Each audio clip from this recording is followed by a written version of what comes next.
Why is that woman wearing some sort of tactical vest? What trouble is she expecting? Are weighted vests the game changer they're made out to be? Well, not necessarily, and it all depends on how hard you look at the evidence. I tried one for 30 days to see what all the fuss was about, and I vlogged the whole thing. I then took a deep dive into the research so you don't have to, and I found a couple of things that just don't get talked about very often. I set myself the challenge of walking in the vest throughout April, and because I like science, I wanted to keep everything else constant, so I changed nothing except for the vest. Now, in terms of exercise, I walk probably for 5 days out of 7. I would love to walk every day, but you know, life gets in the way sometimes. And I walk for about 45 to 50 minutes, basically to the end of my village and back, which is about 4 kilometres. Now, I also go on my exercise bike 3 days a week. I've got a Peloton because, yep, I am that middle-aged, middle-class cliche, and I go on that for about 45 to 60 minutes. Then I go to the gym twice a week to do some weights for my resistance exercise. I see my personal trainer once a week, and I go on my own once a week as well. So I kept everything stable.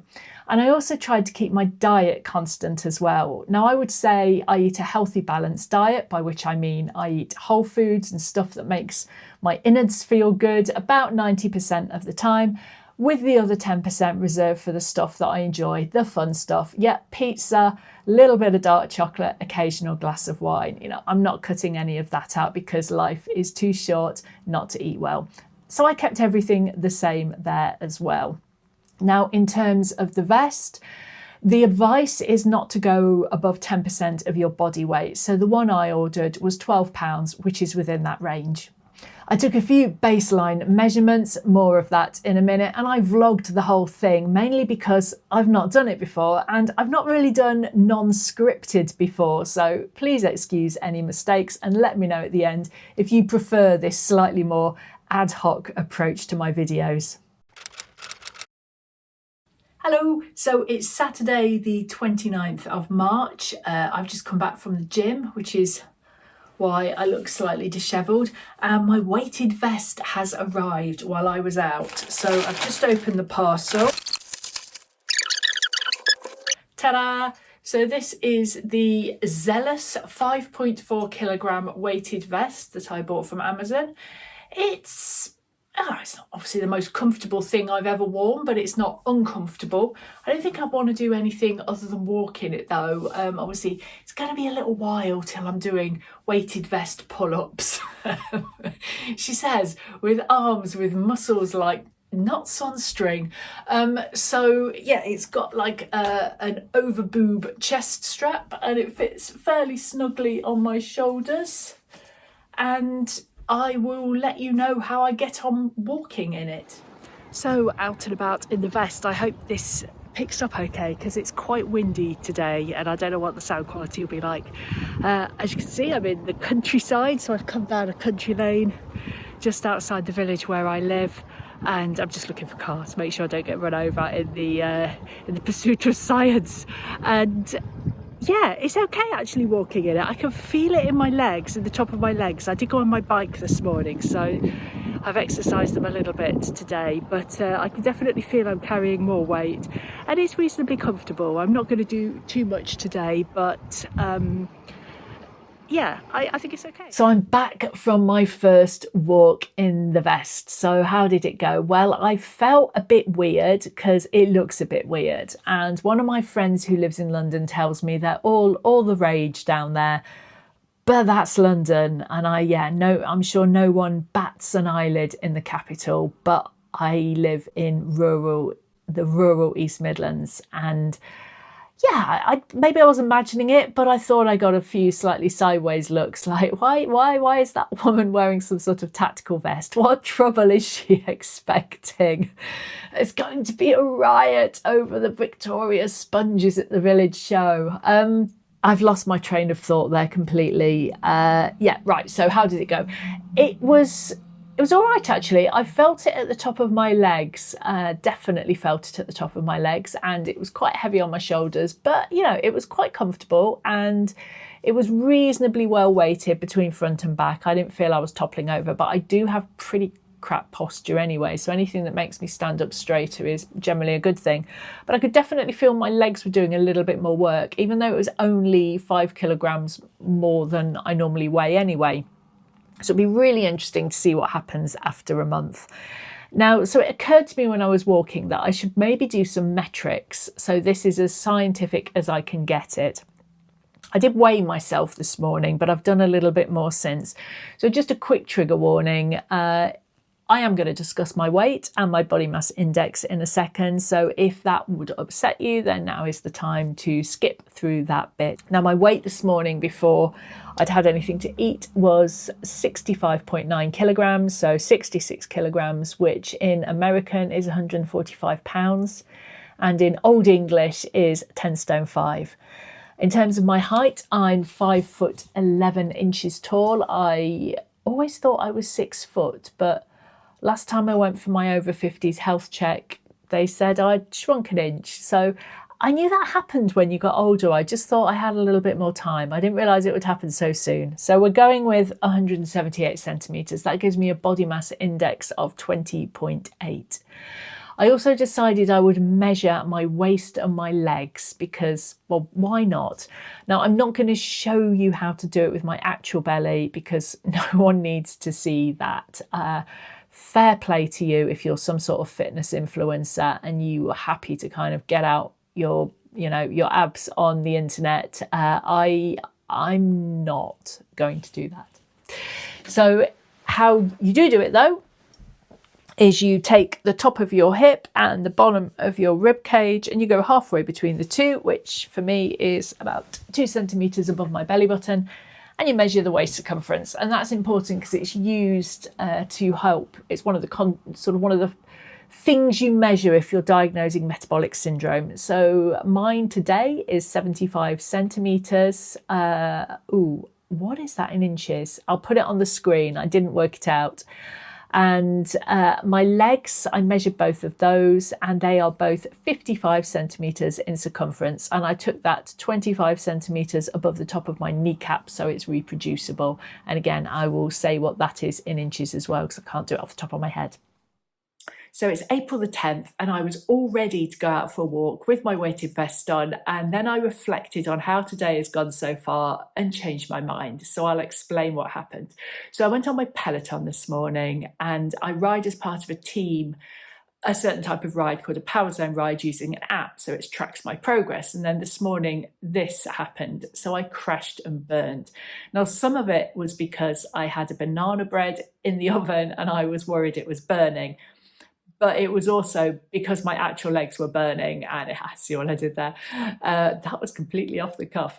So I got off the bike, went and took the banana bread out of the oven, and I just couldn't get back on it. I'd had enough. I crashed and burned horribly. I thought if a client was in this situation, what would I say to them? I would say, why are you pushing yourself any more than you need to? You've already told me that you were tired this morning, and you've told me that you went to the gym yesterday and saw your personal trainer who made you do far too many squats, so your legs were sore anyway, which is probably why you weren't feeling the love this morning. So I would advise you to go out, take the walk, but don't push yourself any harder than you need to. Listen to your body. So I'm listening to my body and taking my own advice. I think, I'm going to give my legs a rest. I committed to wear the vest for 5 days out of 7. I don't have to push it every day. And I'm going to have a little bit of a rest afternoon and just, recuperate my body. Good night's sleep, back at it tomorrow. So that's the plan. So it's the 15th of April, so officially halfway through the challenge. And as you can see, I'm in my car. So I'm at Derby Station because I'm travelling up to York to visit a friend. And I went on my bike this morning, so did a particularly tough ride, Power Zone Max, if you use Peloton. And what surprised me this morning, having struggled a little bit on my bike in the last couple of weeks, I felt really good this morning. So my legs felt really strong and it was a really tough ride. I was a very big sweaty mess by the end of it. But yeah, my legs felt good this morning. So perhaps the weighted vest is starting to have an impact, a positive one. So 30th of April and the challenge is officially over. So I'm outside, so apologies for any traffic noise, bird noise and purring. So I've been joined by my cat Ted, who is there, and he's being super fussy today because unfortunately our oldest cat, so his mum passed away yesterday, and he's been following me around the house all day, so I think he's quite stressed. And yeah, so I'm not going to kick him off, even though he's currently digging his claws into my leg. So as you can see, I've got the vest on with, I am wearing clothes, a vest top or tank top, I think as you call them in the States.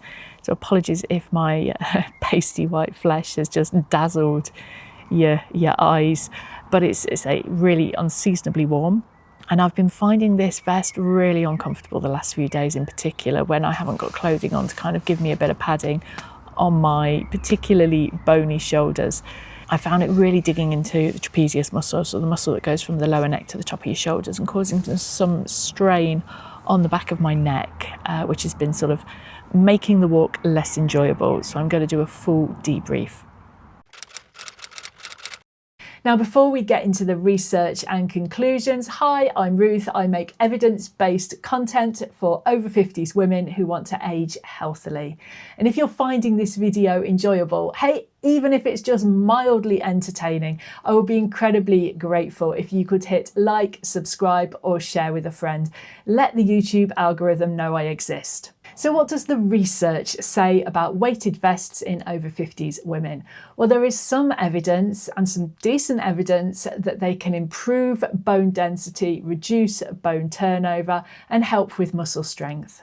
So there's lots of videos on YouTube that will tell you this, but what no one really mentions is that research is always context specific. And in every one of these studies, wearing the vest was compared to doing no exercise at all, not doing the exercise without the vest. So what caused the benefit? Was it the vest or was it the movement? Now, we already know that just walking and doing some light resistance will, to a degree, build a little muscle strength and bone density.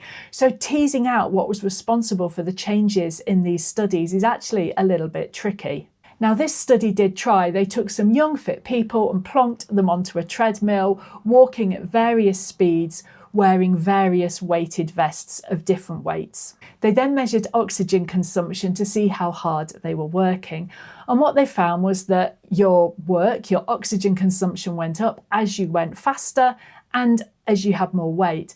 And they found that if you were walking quickly in a lightweight, that was equivalent to walking slower in a heavier weight. And this is potentially useful because there's some people who obviously can't walk really quickly for medical reasons, and for them, adding a little bit of extra weight could be helpful. But here's the research gap. There are no studies comparing wearing a vest for walking versus just walking in postmenopausal women. And crucially, no studies comparing weighted vests to other forms of resistance exercise, for example, lifting some weights, because we know that resistance exercise is crucial for women over 50 to preserve and build our muscle mass, which naturally declines with age. But I hear you cry, what about just wearing the vest around the house doing your day-to-day activity? Good question, my friend. I have the answer. I found 2 studies on just that. In the first one, some older women wore a vest for 2 hours a day for 4 days out of the week, and they found no change in terms of muscle strength or bone density, and some of them complained of some upper back pain. And this is the other thing that people don't really dwell on in other videos I've seen. These vests can cause some back pain. Another study looked at some people who were living with obesity, and they were on a diet, and some wore the vest and some didn't wear the vest. And at the end of the study, they compared the 2 groups, and the vest made absolutely no difference to the amount of weight they lost or the amount of fat-free mass they lost. So that's everything that isn't fat, and that includes muscle. And 25% of them complained of back pain, although they were wearing the vest for up to 10 hours a day, and that's a lot. Now, moving on to my experience with the vest. As you see from the vlog, it took me a little while to get into it, and considering I do quite a lot of exercise anyway, I was surprised at how much I did feel it in my legs in those early weeks in April. And then, mid-April something clicked and I started to feel some real benefits from it. My legs definitely felt stronger. So I redid my measurements, and I'm just going to be looking down at my notes. So my weight today was 65.7 kilograms. It was 65.9. So that equals 144.5 pounds. It was 145. So I've lost half a pound in a month, which is pretty negligible. But then I wasn't really trying to lose weight. And we know to lose weight, exercise can help, but on its own, not really going to do it. You need to be changing what you eat as well. Now, what I have seen is a change in my body measurements. So remember, I measured both my legs, 25 centimetres above the kneecap. Both legs had decreased in size by 1 centimetre, and I re-measured my waist. That was 73 centimetres, it was 75. So I've lost 2 centimetres off my waist, and that did surprise me. Now, I did get some upper back and shoulder discomfort as the month progressed. As you see from the vlog, at the beginning, it was okay, but wearing it on a daily basis, it was more noticeable by the end of the month, and I was feeling quite uncomfortable in the vest. And I think this is partly the vest and partly me. So I've got a little bit of scoliosis. It doesn't cause me any problems on a day-to-day basis, but obviously it might have just meant that the vest was sitting not quite right on my shoulders. And the other thing was the design of the vest. So all of the weight is carried over the shoulder and the upper back. Now, I did find a slightly different design when I was looking for weighted vests, and in retrospect, this would have been the one to get because it's a lot closer fitting and all of the weight is kind of around the core, so it's not putting any pressure on the shoulders or, obviously in women, the boobs. So why didn't I buy this one first off? Well, it is that classic thing that I'm sure we've all done, where you go, oh, I like that one better, but it's twice as much money. So I'm going to buy the cheap one. I'm sure it's fine. And then it's not fine. And then you, as I will probably do, end up buying the more expensive one anyway. And then the whole thing ends up costing more money. I will never learn. So in conclusion, are weighted vests a game changer? So my answer is yes, but. Now, they're not, in my opinion, a substitute for resistance exercise with weights. Doing a full body resistance workout, working those big muscle groups, is going to be a lot better for building muscle and preserving strength. And if you currently have a sedentary life and don't do any exercise at all, I wouldn't jump straight into the vest because even at just 8% of my body weight, I definitely felt it. So what I would do first is just get used to walking on a regular basis. And by the time you've built up to 30 to 45 minutes, at that point, if you're comfortable, consider adding in a vest. Now, there's two scenarios where I do think they're useful. So firstly, if you're someone like me, so you're already doing your resistance exercise and you're already walking anyway, then adding in a vest, it's the logical next step. It's almost a no-brainer, as long, obviously, as it doesn't hurt. The other scenario will be if you can't do your normal resistance exercise because you're injured in some way and walking is easier. In that case, it could help. But again, if you have a back or a shoulder injury, then you need to be checking with your doctor or physio before adding in a weight. And obviously, if it does cause pain, then don't push through. It's just not worth it. It's not worth getting injured. So am I going to continue with the vest? Well, yes, yes, I will, but not with this particular design. I am going to buy the more expensive one so I can wear that through the summer. It's also a slightly nicer design and I'm going to feel a little bit less like I've joined the Territorial Army. And if you're trying to start a new exercise regime and you just can't stick to it, I'm going to leave a video here about the 3 biggest mistakes people make with new healthy habits and how to fix it. So I'll see you there.